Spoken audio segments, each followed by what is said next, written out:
Okay guys, so உங்களுக்கான question இது 1.66 into 1.66 plus 0.66 into 0.66 minus 1.32 into 1.66 equal to what?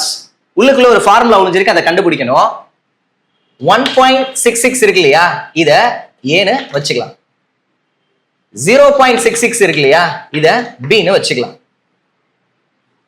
a வை ரெண்டு time எழுதி இருக்காங்க a ஸ்கொயர், b யை ரெண்டு டைம் எழுதி இருக்காங்க b ஸ்கொயர்.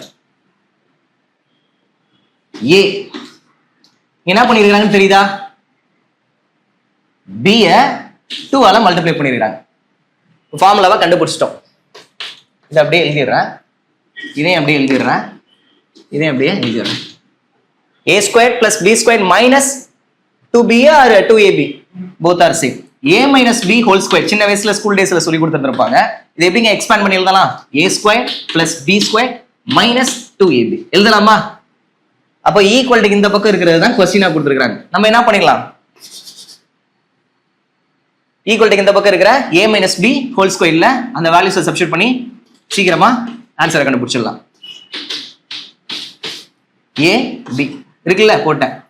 ரெண்டையும் மைனஸ் பண்ணிட்டு ஸ்கொயர் பண்ணாலே போதும். ரெண்டையும் மைனஸ் பண்ணா 1 கிடைக்குது.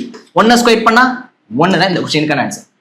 ஸோ இந்த மாதிரியான கொஸ்டினை எக்ஸாம்ல பார்த்துட்டீங்கன்னா உள்ளுக்குள்ள என்ன ஃபார்முலா ஒளிஞ்சிருக்கு அப்படின்றத மட்டும் கண்டுபிடிங்க. கண்டுபிடிச்சிட்டு ஈக்குவல்ட்டுக்கு இந்த பக்கம் கொடுத்துருக்கானா, அப்போ ஈக்குவல்ட்டுக்கு இந்த பக்கம் என்ன வரும்?